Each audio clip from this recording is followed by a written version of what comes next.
என்னன்னு சொல்லிட்டு நெக்ஸ்ட்டு பார்த்தீங்கன்னாக்கா என்னன்னு சொல்லிட்டு இதில் லீகல் பொசிஷன் ஆஃப் டைரக்டர். சரியா, legal position of director. Director are the person duly appointed by the company to lead and manage it affair and their legal position அப்படிங்கிறாங்க. சரியாப்பா, இதில் வந்து என்ன சொல்கிறாங்கன்னு பார்த்தீங்கன்னாக்கா இயக்குனரின் சட்டப்பூர்வ நிலைமை. சரியா, position at times they have to act a agent, managing partner, trustee. பார்த்தீங்கன்னாக்கா என்னன்னு சொல்லிட்டு at time they have to act as agent, managing partner, trustee, employee and officer அப்படிங்கிறாங்க. சரியா, இயக்குனராக நியமிக்கப்பட்ட ஒருவர் சில சமயங்களில் நிறுவனத்தின் முகவர்களாகவும், சில சந்தர்ப்பங்களில் நிறுவனத்தின் பங்குதாரர்களாகவும், சில சந்தர்ப்பங்களில் நிர்வாக பொறுப்பாண்மையாளர்களாகவும், சில சந்தர்ப்பங்களில் அலுவலர்களாகவும் அல்லது அதிகாரிகளாகவும் கருத வேண்டியுள்ளது. சரியா, ஒரு சில நேரத்தில் என்ன பண்ணணும்னு சொல்லி பார்த்தீங்கன்னாக்கா இவங்களை வந்து இந்த டைரக்டரை வந்து எப்படி வந்து நம்ம வந்து அப்ரோச் வந்து பண்ண வேண்டியதாக இருக்குதுன்னு சொல்லி பார்த்தீங்கன்னாக்கா agent, managing partner, trustee, employee and officer. சரியா, இது மாதிரி என்ன பண்ணணும்னு பார்த்தீங்கன்னாக்கா அவங்கள வந்து நம்ம வந்து கருதணும் அப்படின்னு வந்து சொல்கிறாங்க. நெக்ஸ்ட்டு பார்த்தீங்கன்னாக்கா என்னன்னு சொல்லிட்டு டைரக்டர் ஆஸ் ஏ ஏஜென்ட். சரியா, directors as a agent. A company as a artificial person act through director who are elected representative of the shareholder and who execute decision made for the benefit for shareholder. Hence directors are a relationship of an agent and a principals with the company அப்படிங்கிறாங்க. சில இயக்குனர்கள் முகவர்களாக நிறுவனத்தினருக்கு என தனியாக உருவம் எதுவும் கிடையாது. இவங்களுக்குன்னு சொல்லி கம்பெனிக்குன்னு சொல்லி எந்த ஒரு இதுவும் கிடையாது. சரியா, கம்பெனிக்குன்னு சொல்லி எந்த ஒரு இதுவும் வந்து கிடையாது. சரியா, தனி உருவம் வந்து கிடையாது. அது இயக்குனர்கள் மூலமே இயங்க இயலும். சரி, அதே மாதிரி பார்த்தீங்கன்னாக்கா இந்த டைரக்டர் வந்து என்ன பண்ண முடியும்னாக்கா கம்பெனி வந்து என்ன பண்ண டைரக்டர் மூலம் மட்டும்தான் என்ன பண்ண முடியும், அது வந்து நடத்த வந்து முடியும் அப்படிங்கிறாங்க. எனவே கம்பெனிக்கும் இயக்குனருக்கும் உள்ள உறவு முதல்வருக்கும் அதே மாதிரி என்னன்னு சொல்லி சொல்கிறாங்க பார்த்தீங்கன்னாக்கா உள்ள ஒரு முதல்வருக்கும் அவருக்கும் உள்ள உறவு கொண்டது என்று கூறுதல் தவறில்லை. சரியா, hence director share a relationship of an agent and principal with the company அப்படின்னு வந்து சொல்கிறாங்க. நெக்ஸ்ட்டு பார்த்தீங்கன்னா இதில் பார்த்தீங்கன்னா கீழே என்ன கொடுத்துருக்காங்க எக்ஸாம்பிள். இதில் XYZ is Chennai Past Private Limited Company which has 2 directors, Agi and Lohu. The company want to start its business operate in state of Karnataka and for that they need an office accommodation. Agi goes to Karnataka and buys a property in Bangalore to house the office. Although the purchase has been made by Agi, the proprietary belongs to the company. Agi has just acted as an agent of the company. ஒலுனு என்ற XY என்ற இந்த சென்னையை அடிப்படையாக கொண்ட ஒரு தனி வரையறுக்கப்பட்ட நிறுவனம் யோகி மற்றும் லோகு என்ற 2 இயக்குனரை கொண்டிருக்கிறது. சரிப்பா, XYZ என்ற சென்னையோட ப்ரைவேட் கம்பெனி என்ன பண்ணுறாங்க, அதில் யோகி அதே மாதிரி என்ன பண்ணுறாங்கன்னு பார்த்தீங்கன்னாக்கா லோகுங்கிறவங்கள 2 டைரக்டர் வந்து வச்சுருக்கிறாங்க. அந்நிறுவனம் தனது வியாபாரத்தை கர்நாடக மாநிலத்தில் துவங்க திட்டமிட்டு அதற்காக அலுவலக கட்டடம் அமைப்பதற்கு யோகி என்பவர் கர்நாடகா சென்று நிலத்தை வாங்கினார் அல்லது வீட்டை வாங்கினார். சரியா, அப்போ கொண்டிருந்தனர். அந்நிறுவனம் தன் வியாபாரத்தை வந்து கர்நாடகாவில் வந்து மாநிலத்தில் தான் துவங்குறதுக்கு திட்டமிட்டு அதற்காக அலுவலக கட்டடத்துக்கு என்ன பண்ணுறாங்கன்னு சொல்லி பார்த்தீங்கன்னாக்கா என்ன பண்ணுறாங்க ஆஃபீஸ் அக்காமடேஷனுக்கு என்ன பண்ணுறாங்கன்னு சொல்லி பார்த்தீங்கன்னாக்கா அவங்க வந்து ஒரு வீட்டையோ இல்லாட்டி ஒரு பில்டிங்கையோ என்ன பண்ணுறாங்கன்னு சொல்லி பார்த்தீங்கன்னாக்கா நிலத்தை வந்து வாங்குகிறாங்க. சரியா, வீடு வாங்கியது அல்லது நிலத்தை வாங்கியது யோகி என்றாலும் அது நிறுவனத்திற்கு சொந்தமானது. யோகி என்பவர் முகவராக நிறுவனம் செயல்பட்டுள்ளார். அப்புறம் யோகிங்கிற என்ன பண்ண வீடு வாங்கியிருக்கிறாரு, நிலத்தை வாங்கியிருக்கிறாருனாலும் அது நிறுவனத்துக்கு வந்து சொந்தமானது. சரி, அவர் வந்து என்னவா வந்து இருந்திருக்கிறாருன்னு சொல்லி பார்த்தீங்கன்னாக்கா அதில் ஒரு ஏஜெண்ட்டாக வந்து இருந்திருக்கிறாரு. ஓகேவாம்மா.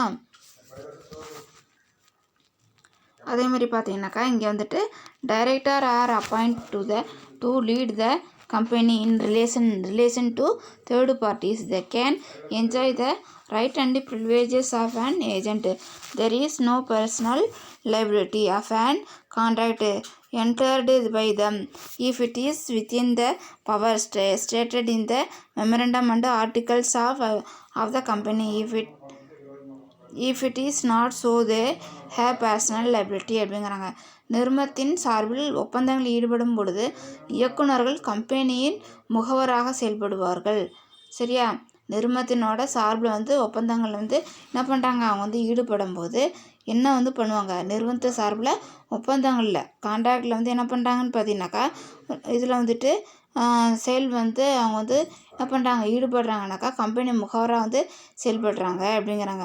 அதேமாதிரி நெக்ஸ்ட்டு பார்த்தீங்கன்னாக்கா, இவ்வித ஒப்பந்தங்களில் இயக்குநர்களுக்கு தனிப்பட்ட பொறுப்புகள் எதுவும் கிடையாது. இதில் வந்து டைரக்டருக்குன்னு சொல்லி தனியாக வந்து எந்த ஒரு பொறுப்பும் வந்து கிடையாது. சரியா? டியூட்டிஸ் வந்து கிடையாது அப்படிங்கிறாங்க. நிறுவனத்தின் அமைப்பு சாசனம் அடித்துள்ள அதிகார வரம்புக்குள் செயல்படுகின்றனர். சரி, நிறுவனத்தோட அமைப்பு மெமரண்டத்தில் என்ன பண்ணுறாங்கன்னு சொல்லி பார்த்தீங்கன்னாக்கா, மெமரண்டம் ஆஃப் ஆர்டிகல்ஸ் அசோசியேஷன். சரியா? அதில் வந்து வரம்புக்குள்ளே என்ன பண்ணுறாங்க, வந்து செயல்படுறாங்க அப்படிங்கிறாங்க. நெக்ஸ்ட் ஒன்று என்னன்னு சொல்லி பார்த்தீங்கன்னா, இதில் வந்து it is also considered the director are not a full fledged agent of the company because they are elected person but agent are appointed person அப்படிங்கிறாங்க. சரியா? இயக்குநர்கள் முகவராக கருதப்படுகிறார்கள் தவிர, ஆனால் அவர்கள் நிறுவனத்தின் முழு நேர முகவர்கள் அல்ல. ஏனைய இயக்குநர்கள் பங்குதாரர்களால் தேர்ந்தெடுக்கப்படுகிறார்கள். சரி, அப்போ டைரெக்டாகவே என்ன வந்து நம்ம வந்து கருதுகிறோம், முகவராக ஏஜெண்ட்டை வந்து ஆனால் கருதப்படுகிறார்கள் தவிர, ஆனால் அவர்கள் நிறுவனத்தின் முழு நேர முகவர்கள் வந்து கிடையாது அப்படின்னு வந்து சொல்கிறாங்க. ஏனெனில் இயக்குநர்கள் பங்குதாரர்களால் தேர்ந்தெடுக்கப்படுகிறார்கள். சரியா? டைரக்டர் வந்து யார் வந்து அப்பாயின்ட் பண்ணுறா, ஷேர் ஹோல்டர். சரியா? ஆனால் முகவர்கள் முதல்வரால் நியமிக்கப்படுகின்றனர். சரியா? புரிஞ்சுதா? அதேமாரி செகண்ட் பார்த்தீங்கன்னாக்கா என்னன்னு சொல்லிட்டு, director as a managing partner. சரியா? Director as a managing partner. The management of a company is vested in the hand of many executives. So the director or virtual managing partner and the director elected by shareholder are like partner to the shareholder. However, substantial power may be entrusted with the director or to an outsider. Such a person has to act under the superintendent's control and direction of the board of directors. Therefore, unlike in a partnership firm, no power can be delegated to a single director as a managing partner அப்படின்னு சொல்கிறாங்க. சரியாப்பா? இதில் வந்து என்ன சொல்கிறாங்கன்னு சொல்லி பார்த்தீங்கன்னாக்கா, second ஒன்றில் இதில் வந்துட்டு செகண்ட் ஒன்று என்னன்னு சொல்லி பார்த்தி, இதில் வந்துட்டு மேலாளர்கள் பங்குனர்களாக இருக்கின்றனர் அப்படிங்கிறாங்க. சரியா? பங்குனர்களாக இருக்கின்றனர். நிர்ம மேலாண்மை பன்முக நிறுவனங்களின் நிர்வாகியின் கைகளில் உள்ளது. சரி, மேலாளர்கள் பங்குதாரர்களாக இயக்குநர்கள் மேலாண்மை பன்முக நிர்வாகிகள் கையில் உள்ளது அப்படிங்கிறாங்க. சரியாப்பா? இதில் வந்து என்ன சொல்கிறாங்கன்னு சொல்லி பார்த்தீங்கன்னாக்கா, மேனேஜ்மெண்ட் வந்து சரியா, மேலாளர்கள் பங்குதாரர்களாக நிறுவன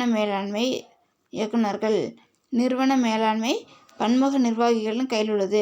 அந்த மேனேஜ்மெண்ட் வந்து யாரோட கையில் வந்து இருக்குதுன்னு சொல்லி பார்த்தீங்கன்னாக்கா, அந்த எக்ஸிக்யூட்டிவ். சரி, அந்த எக்ஸிக்யூட்டிவ் கையில் தான் என்ன இருக்குது, அது வந்து இருக்குது. எனவே இயக்குநர்கள் பங்குதாரர்களை நிர்வகிப்பார்கள். இப்போ டைரக்டர் வந்து என்ன பண்ணுவாங்கன்னு சொல்லி பார்த்தீங்கன்னாக்கா, ஷேர் ஹோல்டர் என்ன பண்ணுவாங்க, அவங்க வந்து மேனேஜ் வந்து பண்ணுவாங்க. சரியா? அதேமாதிரி பார்த்தீங்கன்னாக்கா, மற்றும் பங்குதாரர்கள் தேர்ந்தெடுக்கப்பட்ட இயக்குநர்கள் பங்குதாரர்கள் கூட்டாளிகள் போன்றவர்கள். அப்போ ஷேர் ஹோல்டர் என்ன பண்ணியிருக்காங்க, பார்ட்னர் வந்து ஷேர் ஹோல்டர் என்ன பண்ணியிருக்காங்கன்னு சொல்லி பார்த்தீங்கன்னாக்கா, டைரக்டரை வந்து அப்பாயின்ட் வந்து பண்ணியிருக்காங்க. அப்போ அவங்க என்ன மாதிரின்னு சொல்லி பார்த்தீங்கன்னாக்கா, ஒரு பார்ட்னர் மாதிரி என்ன பண்ணிக்கிறாங்க, ஒரு கூட்டாளி மாதிரி என்ன பண்ணிக்கிறாங்க, அவங்க வந்து ட்ரீட் வந்து பண்ணுறாங்க அப்படின்னு வந்து சொல்கிறாங்க. சரியா, அவங்கள வந்து என்னவா ட்ரீட் பண்ணுறாங்க, ஒரு பார்ட்னர் மாதிரி வந்து ட்ரீட் வந்து பண்ணுறாங்க.